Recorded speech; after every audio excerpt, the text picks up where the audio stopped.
Hello everyone, I am Rafael, and in today's video we are going to discuss about the composipy library, which is basically a Python-based library to calculate the mechanics of composite materials. This is the source code of the composipy library. You can read the whole code on GitHub, so you can just access the composipy at GitHub.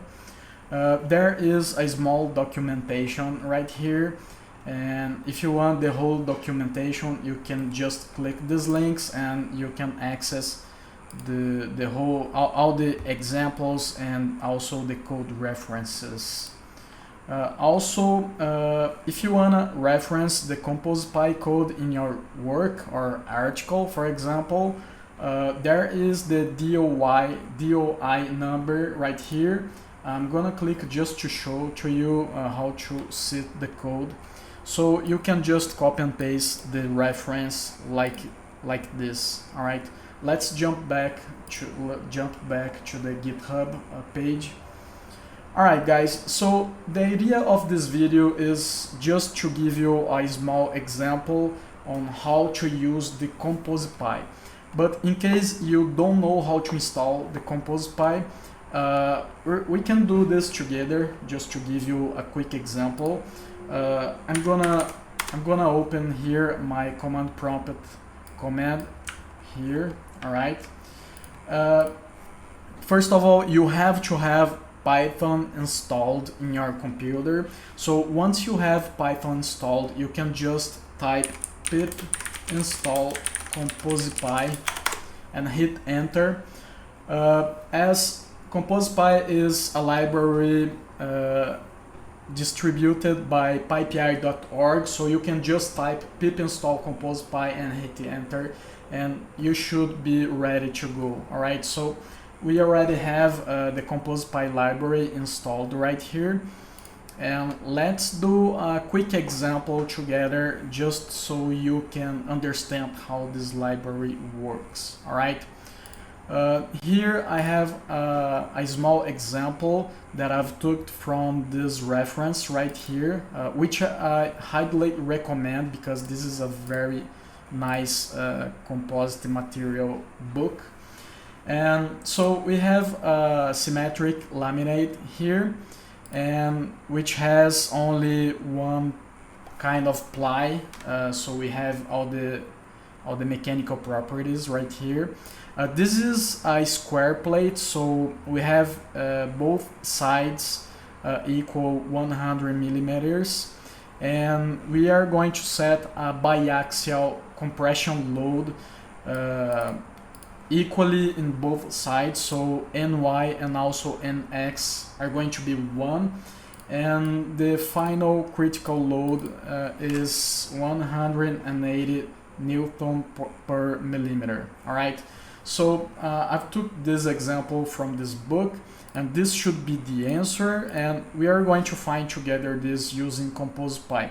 Of course, this won't be exactly the same result, but I'm expecting this should be something close to this result right here. All right, guys. So we have here our Jupyter notebook opened, and I'm gonna import the composipy objects right here. So we type from composipy import. I'm gonna just copy and paste from the GitHub documentation because it's easier like that. So I'm gonna copy the orthotropic material, and also let me see, we also have the laminated property. All right. And finally we have the plate structure. So I'm gonna copy and paste this, so this is a little bit quicker, a little bit faster. And these are composipy objects, and the first object is the orthotopic material, which is basically we can define the material properties. All right, so first I'm gonna define the variables right here as we have in this example. So guys, I have two screens here. All right, so I'm gonna just look on the other screen and type together with you. So the first elasticity module is 137.9 and this will be in megapascal because I think it's more intuitive to see the results at the end. All right, E2 is equal to, let me see, 11.7 megapascal as well. Poisson module is equal to 0.31. Shear module is equal 1.82, also megapascal. And the ply thickness is 0.1524. All right, this is millimeters. All right, so I have all the properties right here, and I will try just copy and paste also from the GitHub because I think it's pretty much the same object. So what we're going to do here is just instantiate the object. I'm gonna call this variable as mat, M-A-T, and this is an orthotopic material object. All right, so I'm gonna hit Shift Enter. All right, there is something wrong here. All right, so this variable is, there's a typo in this variable.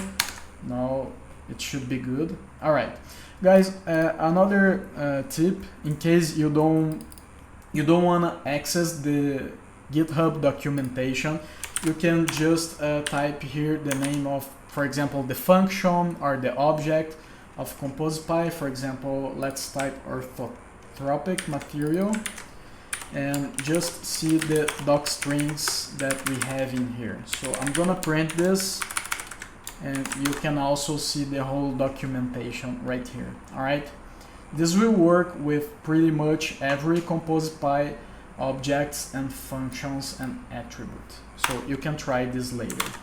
All right, so we already have here the material. Now let's define the stack sequence.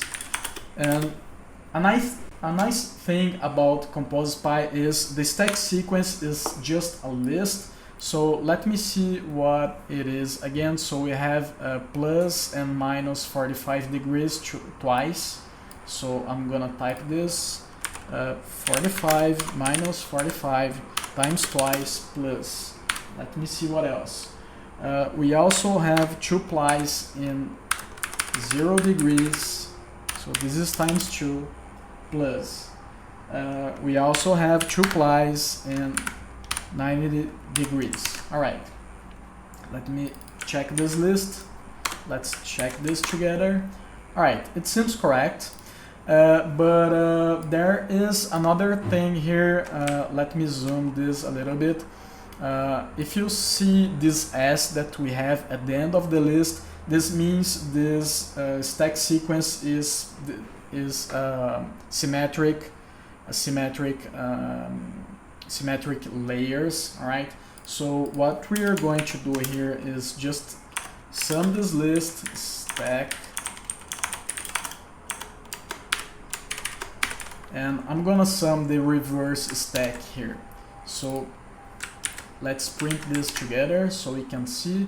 All right, it seems correct to me, and we're going to check the results at the end of the video, so we will see.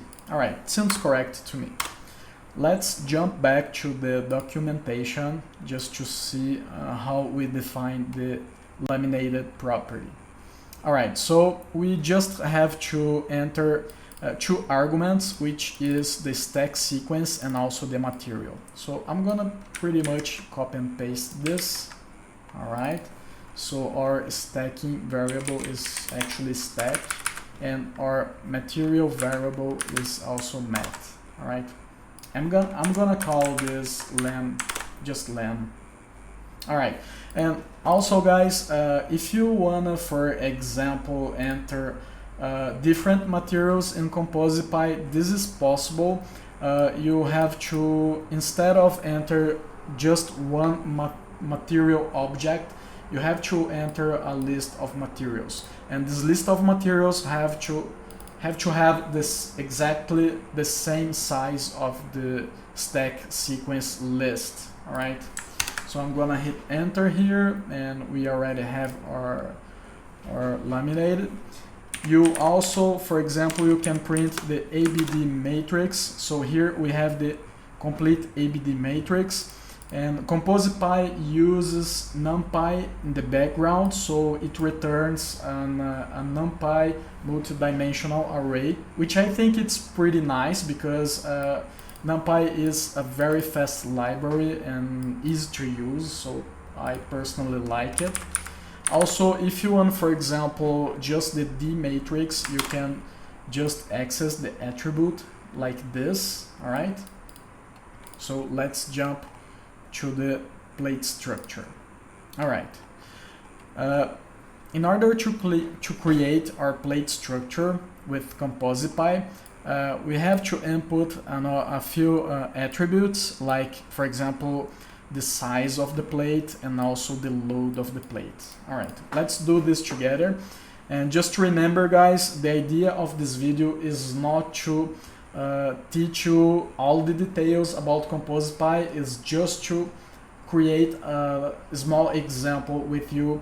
And also, I'm not gonna teach you all the theory behind this, but this is pretty much uses the classical laminated theory and also Rayleigh rates to calculate the buckling loads. All right, guys, I'm gonna define here other variables. So A is equal to 100, which is the side of the plate, and B is also equal to 100. And we are going to define nxx equal -1, which means we are applying a buckling load equals -1. So this means the final eigenvalue problem are going to be our critical load, all right? NYY equal -1, because this is biaxial, so we are applying, let me show this again, we are applying loads at the both sides of the plate. So we have -1 distributed on this side and also -1 distributed in that other side, all right? That's what this means. All right, guys, I'm gonna hit enter here. Let me see.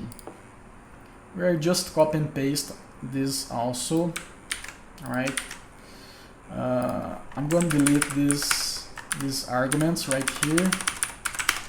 This is equal A, this is equal B, nxx is equal nxx, and nyy is equal nyy, which is -1, and the constraints are going to be pinned, all right? One important thing of composipy is you can also use different boundary conditions. I'm not gonna show you this, but later after this video you can read the documentation and make it try to do some variations of this code right here. And also, guys, if you are enjoying the video, hit the subscribe button, hit the like button, and subscribe to the channel, all right? Always worth to remember this. All right, so first argument here is our laminated object. Then we have the A, which is the plate dimension, and then we have the B, which is also the plate dimension. Then we have the two loads right here, because the plate is under biaxial loads, and it is a simple supported plate. All right, so I'm gonna hit enter here. All right, I think this worked, and let me execute the function. I don't remember the function's name, sorry guys. We're going to look this again into the documentations. So then you can call the buckling analysis method. If I remember this correctly, there are a few arguments right here, but we are going to just call the function without arguments. All right, and what this returns to us is two NumPy arrays, and in the first array we have all the eigenvalues. You also can choose a different number of eigenvalues, all right? And the first eigenvalue here, or the smallest eigenvalue, is our critical load, all right? And the second array is the eigenvector, which is used to plot vectors and plot the buckling shape mode. We're going to see this together. All right, guys, so the result that we have here is pretty much 169. And if we go back to the slide, what we had here is 180. So this is not that far, not that close either. But usually composipy tends to be really accurate in comparison with a closed form solution. On the other hand, this solution right here is a graphical solution, so I don't know exactly which one is more approximately, all right? But this is not, I don't think this is wrong, all right? Let me see what the error should be. So let's divide this for 169. So, all right, so we have a difference around 6%. I think this is not that bad, all right? And let's plot the shape of this. Let's plot the shape of this plate together. Plot, all right, the function is not here, so let me jump back again to the documentation, and we are going to copy and paste this. All right. All right, guys, so we have the buckling mode right here, all right? Another important thing is, guys, if you want to reference the code, you can use the DOI of the code and just reference and see it as it is explained by this website right here, all right? So you can see it like this. Alright guys, I hope you've enjoyed the video, and again, if you enjoyed the video, hit the like button. You can also give me feedbacks about this video, because I can think about recording other videos as well. Alright, thank you guys, and see you.